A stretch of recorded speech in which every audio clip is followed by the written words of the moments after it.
Kids only continue the behaviors that work for them. Kids only continue the behaviors that work for them. So if a behavior works to get that hit of attention, even if it's negative attention, it's working for the child, and you can be sure they'll use it again. So how might the behaviors on your list be working for your child? Think about that for a minute. If you have sibling rivalry on your list, that can be a big time attention seeking behavior, because when they start fighting, what happens? We stop whatever we're doing, right? To find out who did what to whom. The behavior works to get our attention. All right, how many of you have some version of bedtime battles on your list? Do your kids drag out the routine forever? Or another kiss, another story, another drink of water. It goes on night after night. Well, that bedtime drill works for your kids because they get your attention and they keep your attention with all of those requests. And that's why they do it night after night. For them, it's brilliant. Now, as you look at your list of your top 3 or 5 or 10 of frustrating misbehaviors, you might be thinking, I don't know, Amy, I give my kids plenty of attention. Their attention buckets are full, but we're still having these behaviors. Well, if that is the case for you, your situation has likely escalated to a power struggle, and that happens all the time. So just like your kids have an attention bucket that has to be filled every day with positive attention, they also have a power bucket that has to be filled with plenty of positive power throughout the day. Now, what do I mean by positive power? Positive power means having a sense of independence, autonomy, control over their own world. But think of life from a kid's perspective for a minute. How much control do they really have over their own world, right? Not that much, because they have us, who call all the shots. Imagine what it's like to constantly have somebody telling you when to get dressed, when to go to the potty, when to do your homework, when to do chores, day in and day out. You can understand why kids don't feel like they have a whole lot of control over their own world. And this is important. Your kids' desire for power and control is not something they just decide they want, right? It is part of their wiring. The need for power is universal for little kids up to senior citizens. Even an infant will fight back if you try to hold him down and restrain him on the changing table, right? When kids don't get a sense of age-appropriate independence and control, they start to feel out of control. They start to feel helpless. And then they start acting out with negative behaviors to feel some control or power over their own lives. And that's a problem for us, right? Because do you know how kids get a sense of power or control? They do things to push your buttons, right? They try to win. They do the opposite of what you want them to do. By resisting, by pushing back, kids try to prove to us who's boss. And that's a major hit of power. All right, look again at the list of misbehaviors in your workbook. Do you have tantrums or defiance or backtalk on that list? Do those behaviors push your buttons? Well, yes, of course. Those are power behaviors. Kids get a huge hit of power when we get angry or they push our buttons. Imagine what it's like for a kid to get a big grown-up adult all bent out of shape. Big time power hit. Now, if you have younger kids, do you have mealtime, bedtime, or pottying on your list? If so, those are the 3 classic power struggles for the younger set, because in those 3 areas, your kids have legitimate power. They are in control, because no matter how much you coax or prod or beg or bribe, you can't make them eat, you can't make them sleep, and you can't make them potty. They are in charge and they know it. So it's the perfect opportunity for them to dig in their heels and prove who's really in control. Now, maybe you have bigger kid behaviors on your list, like badgering, negotiating, ignoring, eye-rolling attitude, doing the opposite of what we want them to do. Maybe it's homework or chores. If these behaviors are on your list, those are power behaviors, and it tells us we have some work to do in the power bucket department.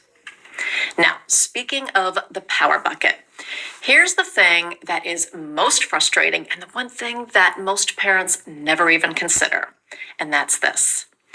Human beings are born with free will. Right? Think about that for a minute. Human beings are born with free will.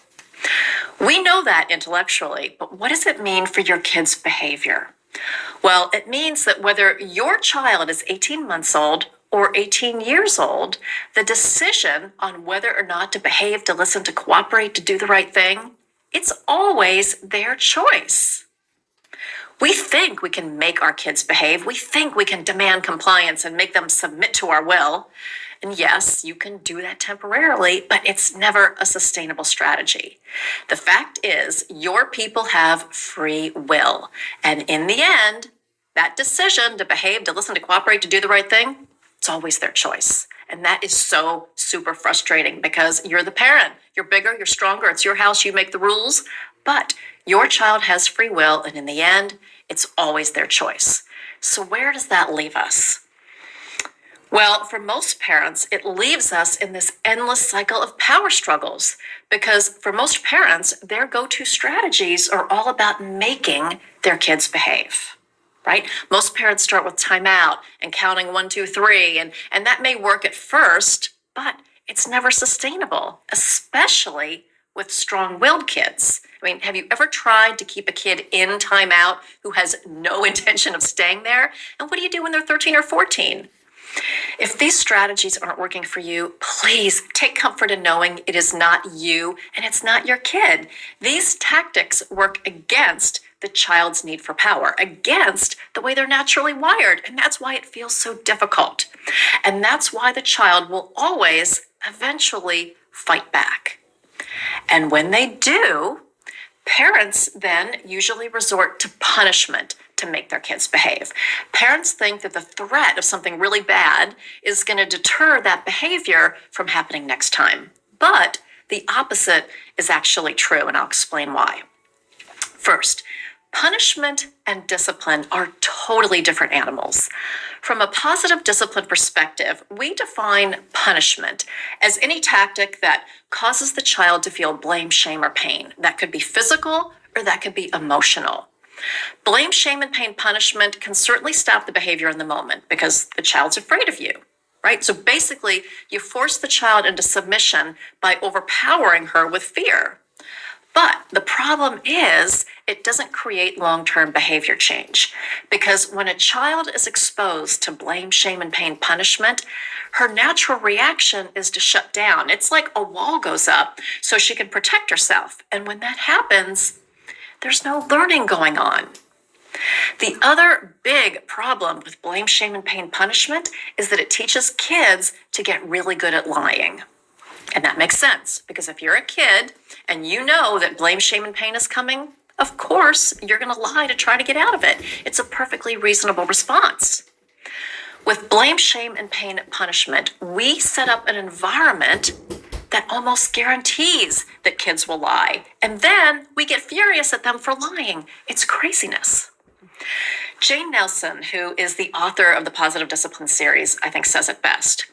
Where did we ever get the crazy idea that in order to make children do better, first we have to make them feel worse? No, right? Kids do better when we use strategies that give kids the power that they need within the limits that you, as the parent, feel good about. Discipline is not punishment. Discipline comes from the Latin word discipulus or disciple, which means a pupil or learner. Discipline teaches kids to make better choices in the future rather than inflicting blame, shame, and pain for making mistakes in the past. Now, let's do a quick reality check here. If you've used blame, shame, and pain punishment in the past, I don't want you to waste 1 minute feeling guilty about that. Trust me, I felt enough guilt for all of us. So before moving on, can we all just agree to let go of that guilt? Does that sound good to you? I wish I could see you, but I hope you're nodding in agreement with me because we're here to focus on new beginnings and strategies that are going to work so much better for you and your kids. Now, next up, I'm going to share a discipline strategy, not punishment, discipline, which is the no yelling formula for consequences. But I want to talk about personality for a minute because it plays a big role in your kids' behavior.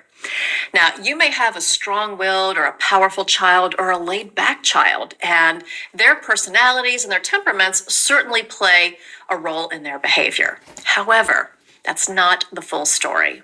In fact, our personalities play a huge role in our kids' behavior. Our personalities may actually cause our kids to fight back. One of the things that we have parents do in our online training program is go through a parent personality assessment to uncover how your personality brings out certain behaviors in your kids. So for me, when I go through the assessment, my personality is like off the charts controlling. So I naturally invite power struggles for my kids. The more I want things done my way, the more I play Miss Bossy Pants, their natural reaction is to push back. It's a fight or flight response. Kids can't easily flee, so they have no choice but to fight back. Now, think about your personality for a minute, and in your workbook, make a few notes about which aspects of your personality may invite certain behaviors from your kids. Maybe you're controlling like me. What about your personality is a trigger for your kids? So take a minute and jot that down. And if there are two parents in the home, how does your partner's personality invite certain behaviors or responses from your kids? So make a note of that while I have a drink of my tea. Here's the thing. The bottom line is misbehavior is never just a kid problem. We play an equal role in that behavior, which is actually really exciting. Because if we can simply stop doing the things that trigger our kids, we're 50% of the way there in solving the power struggles. So if you're interested in taking that parent personality assessment, I'll share how you can do that a little bit later on, but just be thinking about that. All right, we know we want to avoid blame, shame, and pain punishment. What I want to do now is take a deep dive into just one of our 37 discipline tools, and that's our no yelling formula for consequences. Specifically, the 5 R's of fair and effective consequences. Now, this formula is appropriate for kids around the age of 2.5, all the way up to teens. Your kids have to be verbal enough to go through this process that I'm going to explain, and they have to understand basic cause and effect. If your kids are younger than that, there are different tools that we would use from the Positive Parenting Solutions toolbox. But if your kids are younger, I still encourage you to take really good notes on this process because you're going to want this formula a little bit farther down the road when they're ready. All right, so here we go with the 5 R's. The first of the 5 R's is that the consequence must be respectful. That means it wouldn't involve any blame, shame, or pain for the child. So that means that we have to deal with consequences in a calm and respectful way. And that sounds great right now, right? But in the heat of the moment, when you're angry and frustrated with your child's behavior, it's hard to keep a calm and respectful voice. At least I think so. So here's the deal. If you can't address the child's behavior in a calm and respectful way, please don't deal with it in that moment, because 99% of stuff does not have to be dealt with in that moment. You can always wait 10 or 15 minutes, even if your kid has moved on to something else altogether. You can say, sweetie, let's talk about what happened a little while ago with your brother in the train tracks. You can always bring the child back to it. But if you try to deal with it when you're angry and frustrated and you're talking through gritted teeth, your child will shut down. And whatever lesson you're trying to teach is going to be lost. Now, of course, use common sense, right? If somebody is getting hurt or damaging property, you're going to have to step in and calm the situation. But wait to discuss the behavior. Wait to share the lesson until you can do it in a calm and respectful way. All right, now for the second R. I really encourage you to circle this in your workbook, put big stars around it, because it is the one that parents almost always miss. And that is that the consequence must be related to the misbehavior, right? Related to the misbehavior, because we want an actual learning event to take place. And that's much more likely to happen if it's related, if it's connected in their minds. So as an example, the related consequence for not wearing a bike helmet is she doesn't get to ride her bike. It's connected. It makes sense. The related consequence for refusing to brush your teeth is you don't get to have sweets or goldfish or Gatorade or ice cream or anything else that might turn to sugar on your teeth. Because here's the reality. I can't force him to brush his teeth, at least not without a power struggle. Now, I could put him in a headlock and I could force that toothbrush in his mouth, but that's not going to end well for either one of us. So, buddy, it's up to you. If you choose to not brush your teeth, that's fine. However, we'll have to change your diet, and anything that turns to sugar on your teeth is going to be off limits. So we put the control, the power, in the child's hands. And after a day or two of strictly vegetables and protein, he will be brushing his teeth without a battle. I promise you. Not that there's anything wrong with vegetables and protein, but I'm just telling you this really works. For older kids, if you miss curfew, then you don't get to go out with your friends the following weekend. And if you don't turn off the device when I ask, you're going to lose your gaming privileges. It's connected. It makes sense. Now, let's say I didn't turn off the video game, let's say you didn't turn off the video game when I asked, and I said, all right, that's it. You're not going to the birthday party this weekend. How would you react? Well, you'd probably think, that's so not fair. You're so mean. And you'd be 100% right. It's not fair. It's not related. The birthday party has nothing to do with the video game issue. It's a willy-nilly consequence. It is an act of parent desperation. And we've all been there, right? Where we're just pulling consequences out of the air, taking away this, taking away that. And then pretty soon, we've taken away everything, but the behavior's still happening. That's an indication that you've been using willy-nilly consequences. Now, please write this down about consequences. Again, it's so important. Your kids don't have to like the consequence, but it must feel fair. If consequences are unrelated, if they feel willy-nilly, then the anger turns on you. You become the bad guy. And at that point, your child is not taking personal responsibility for her behavior. She's not owning it. It's all about how mean you are. And then she can feel totally justified in her behavior. Bottom line, for the consequence to be effective, it must be related to the misbehavior. Now, if I can just kind of feel you're probably having this panic attack right now because you can't think of a related consequence for a particular behavior. If that's the case, let that go, right? There's no need to panic. If you can't think of an obviously related consequence, it probably means that consequences aren't the right tool for that situation. As I talked about earlier, we have lots of other tools, and I'll share where you can learn them later on. But for now, don't stress if you can't think of a related consequence. Probably means something else is better suited for that behavior. If consequences are the right tool, you'll know the obviously related consequence. All right, after respectful and related, the third R is that the consequence must be reasonable in duration. Remember, we're not trying to make our kids suffer or pay for their mistake. That would be blame, shame, and pain. Our goal is to help them learn. So to do that, the consequence only has to be reasonable. So for a 4-year-old who's throwing puzzle pieces around the room and she knows that's not okay, it would be reasonable to pack away the puzzle for the rest of the day and let her try again tomorrow. For a 14-year-old who's texting at the dinner table and she knows your family rules for technology, it would be reasonable for her to lose her phone privileges for a week. Just keep it reasonable based on the child's age and development. And keep in mind, if consequences aren't working, don't arbitrarily make them longer or more severe. If the consequence isn't working, that tells you the consequence probably wasn't structured correctly in the first place, or there are other tools that would be more appropriate for that situation. And after respectful, related to the misbehavior, and reasonable in duration, the fourth R is another make or break R. And that is that the consequence must be revealed in advance.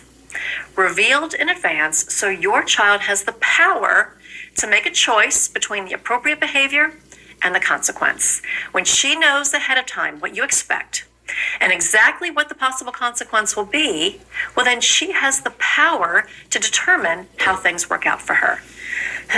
Remember that giving kids power doesn't mean they get their way. You're the parent. It's your job to establish the limits and the guidelines. However, within that, your child must be able to influence how things work out for her. So we want to reveal the consequence in advance and then close the loop with the fifth R, which is having the child repeat back to you her understanding of your rule and the consequence. So, sweetie, just so we're on the same page, can you repeat back to me our new rule and what the consequence will be if you choose not to follow that rule. Once she repeats back, then we have a verbal agreement.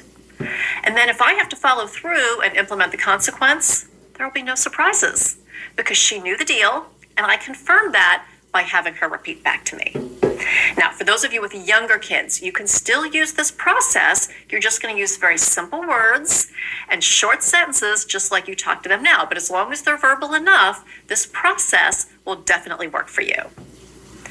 Now, I'm going to go through a script that you can use in a minute, but I want to remind you that there are 5 R's for a reason. Consequences must be respectful, related to the misbehavior, reasonable in duration, revealed in advance, and repeated back to you. If you're missing any one of those 5 R's, it will feel like blame, shame, and pain punishment to your kids. And when that happens, the anger gets turned on you, and your kids will not be taking personal responsibility. All right, next, I'm going to give you a script for how you can do the reveal in advance process to get the very best results. I'm going to use the example of technology because it's a big issue for little kids who want to play with dad's iPhone up through teenagers with their gaming and their computer time. If technology is not your issue, you can just substitute whatever the relevant topic is into this script. The key thing about revealing consequences is this. I'm not going to have this conversation when I'm annoyed and frustrated in the heat of the moment because that's going to turn it into a power struggle for sure. Instead, we'll have this chat one night, maybe after dinner or some other time when everybody is in a good and happy place. And the script would go something like this. You know, I've noticed we've been having some issues with technology lately. It seems like when I ask you to turn off the video game or the tablet, either you ignore my request or there's a lot of grumbling and groaning. And that's not okay because, of course, having technology is a privilege and there are responsibilities that go along with that. Now, notice when I've said this, I'm very calm, I have a smile on my face, and I started the conversation with, I've noticed. You know, I've noticed we've been having some issues with video games. I didn't say, you always ignore me, you never listen to me. If I'd gone down that path, I'd have a power struggle on my hands because they would have gotten defensive and they would have shut down. When you say, I've noticed, it's very disarming. So when you're talking with your kids or even your partner, try using I've noticed because it gets us in a problem-solving state of mind, and it's much more effective than you always or you never. All right, once you let them know about your concern, then you can let them know the expected behavior and be crystal clear about that. So guys, in the future, my expectation is that when I ask you to turn off the video game or shut down the technology, I expect that you're going to turn it off and without any grumbling and groaning. Now, I'll give you a 5-minute warning because I know you want to save your game, and you may want to set a timer so you know how long 5 minutes is. But I'm not going to remind you, I'm not going to give second chances. It's up to you to remember to turn it off. Let me just stop there for a minute. What do you guys think about that? Does that seem like a reasonable expectation for the privilege of having video games or technology? I think it is. And I hope you'll remember this, that TV, video games, computers, iPads, mobile phones, even old school television, those are all privileges and not rights. And so you need to be crystal clear about your expectations with those things. And if your kids aren't mature enough or aren't willing to follow the rules and the boundaries you put in place, then we know we have to make some changes. All right, let's go back to our script. I've let them know exactly what I expect in the future, but I want to cover my bases and I want to reveal a consequence. So I would say something like, now, I'm sure we won't have an issue with this, but I want to let you know that if I ask you to turn off the video game or the device and you ignore my request, or there's any grumbling or groaning or begging, please, Mom, just 5 more minutes. If there's any of that, you're going to lose your technology privileges for the next week. So where are we at this point? He is now fully informed, right? But I don't want to stop there. I want to close the loop by having the child repeat back. So just so we're on the same page, can you repeat back to me our new rule for technology and the consequence if you choose not to follow the rule? Once the child repeats back, then you know you have a verbal agreement and everybody is on the same page. Now, let me ask you a question. At this point, who will decide if she gets to keep her privileges? Who will decide? If you're saying that the child will decide, you're absolutely right. If she turns off the video game without grumbling or groaning or begging for 5 more minutes, then everybody's cool and she gets to keep her privileges. If not, she has made that choice. It's not something you've done to her. It is a choice that she's made. And if you have to follow through and implement the consequence, she can't be mad at you. She can only be mad at herself.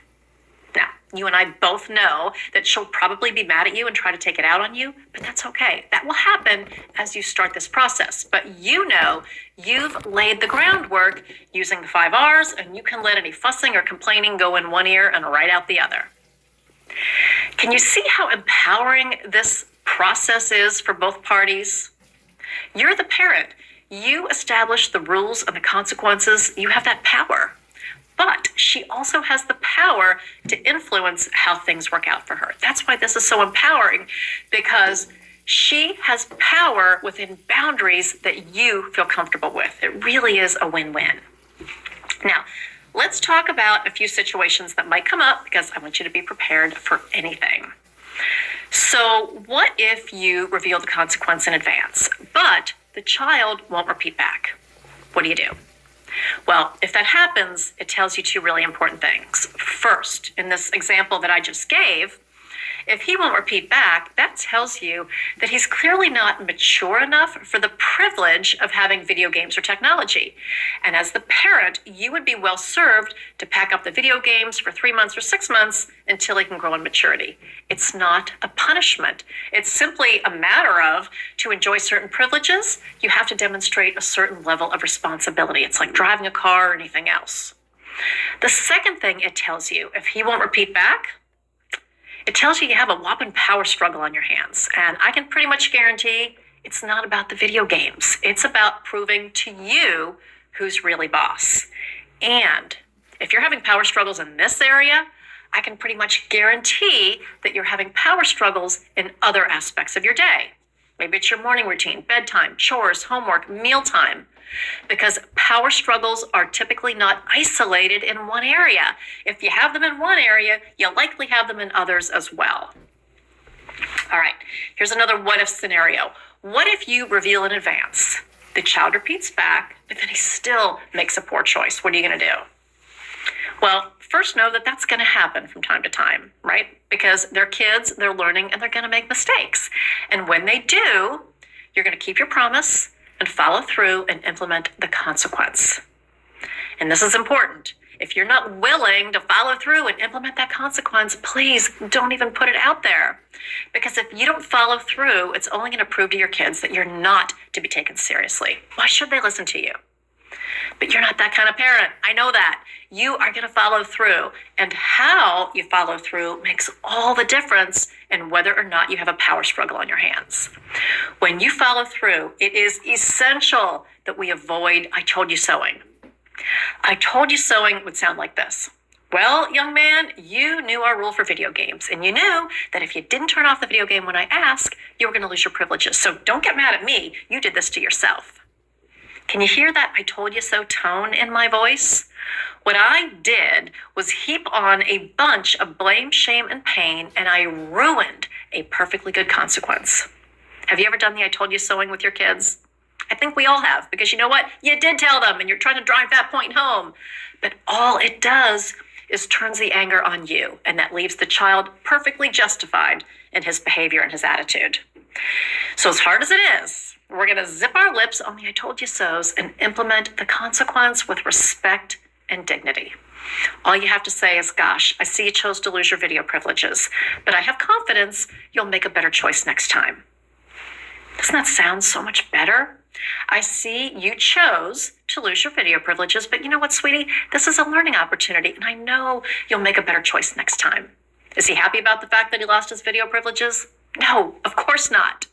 But he doesn't have to feel like the stupidest kid on the planet. He messed up. Let him own that with dignity and let him learn from it so we can make a better choice next time. And when we follow through, that second half of the statement is so important. I have confidence you'll make a better choice next time, or whatever words feel comfortable to you. But that allows the child to save face. Anytime we want someone to change their behavior, whether it's your child, your partner, your coworker, we have to allow them to save face. Otherwise, they get defensive, they shut down, and the anger gets turned on you. And then the learning opportunity is completely lost. All right, here's another what if that almost always comes up. What if I can't think of a good consequence? I alluded to this a little earlier, but if you can't think of a consequence that meets the 5 R's, that is respectful, related to the misbehavior, and that's clearly the hardest one, is reasonable in duration that you can reveal in advance and have the child repeat back to you, that tells you the consequences are not the right tool. If you remember anything from this session, please remember that there's no silver bullet strategy. And consequences should only be used 10 to 15% of the time when we can easily and obviously meet the 5 R's. For the other 85 to 90% of the time, it's going to be some other tool in the toolbox. If you try to use consequences for everything, trust me, you are going to have more power struggles than you bargained for. This is especially true for the big ticket power struggles like the one on the screen. For these behaviors, we wouldn't use consequences. We would use some other tool from the toolbox, or more likely, a series of tools, because very often we need more than one tool to correct a particular behavior. My husband always uses the analogy, you can't build a house with just a hammer. You need lots of different tools in your toolbox. Well, the same is true for raising kids. You can't fix the big ticket power struggles and raise kids who are respectful and responsible and capable with just one tool. It's not going to happen. Now, in a minute, I'll share how you can learn the rest of the tools in the toolbox in our online training program. But before I do, I want to share something personal with you. Earlier in the session, I suggested that the best instructor is the person who used to be you. And I don't know if this resonates with you or not, but back when I used to yell to the point of having a sore throat, I absolutely hated the person that I had become. When I'd have my adult tantrum and I'd lose it, I would actually scare my kids. And I would go to bed just feeling heartsick about yelling at these sweet little people who look up to me for everything. And my biggest fear was that my kids would look back on their childhood and remember me as the one who used to always yell at them. And when I think back on how desperate and defeated I felt back then, I am so thankful that I learned these positive parenting tools, because I honestly feel like it saved my parenting life. You know, things weren't perfect for us. Like all families, we had our moments, but when something went down, I had my toolbox. I knew what to do. I was calm and I was in control. So there was no need for me to raise my voice. And I actually liked who I was again. I was proud of myself as a mom. And so today, for me, my life's work is making sure no one goes to bed feeling heartsick like I did. My mission is to make sure your kids don't look back and remember you as the one who used to always yell at them. So for you, if you ever go to bed feeling heartsick like I did, if you don't like the person you've become, I promise you can transform your parenting if you have the right tools and the support, and that's what I can help you with in our online mentoring program. The Positive Parenting Solutions program gives parents anywhere, on any budget, under any schedule, the power to transform their families and become the parents they've always wanted to be. Andrea, who is a mom in our program, posted this in our private community. Today, it's been 7 days since I yelled at my children. I know I still have so many things to improve on, but I didn't go to bed one night this week feeling that I had screamed at my kiddos all day, and it's amazing how much better I slept. Ella, also in our community, said, day 18 of me not yelling at all at the kids, especially my son who'll be 5 in May. Things have been so good. It's not to say there are no challenges, but we are a much happier family now. From a yeller with a sore throat every day to a recovering yeller with 18 days since the last time I yelled, you can do it. And I know that probably sounds too good to be true at this point, but I promise moments like this happen all the time in our community. So let me share how you can get those same results. And what I'm going to do is quickly explain our online training program and invite you to join us. And then I'm going to answer questions. So the Positive Parenting Solutions class is 100% online. It's video-based. It is self-paced. It is designed for busy parents to get quick results in as little as 10 minutes a day. The cornerstone of the course is the toolbox with 37 tools or discipline strategies. And these are very specific, battle-tested discipline strategies, not fluffy classroom theory. I will teach you how to use the tools in our on-demand training videos. The videos are quick and easy. They're like 5 to 15 minutes each with word-for-word scripts that you can depend on even in the heat of the moment, in the tantrums, during the fights, or when you are completely and totally frustrated. The session workbooks are going to help you customize those tools specifically for your family. The parent personality assessment that I talked about earlier, that's going to uncover how your personality triggers your kids. And if you can just stop doing those things, you'll be 50% of the way to success before even adding any of the new tools. It is a game changer. And you and your partner can both go through that assessment individually.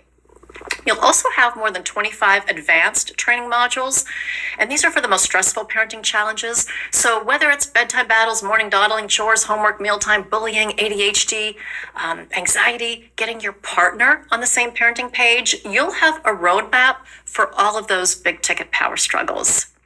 And as you look at the list of topics of those advanced modules, you may be thinking, well, I don't need every one of those right now.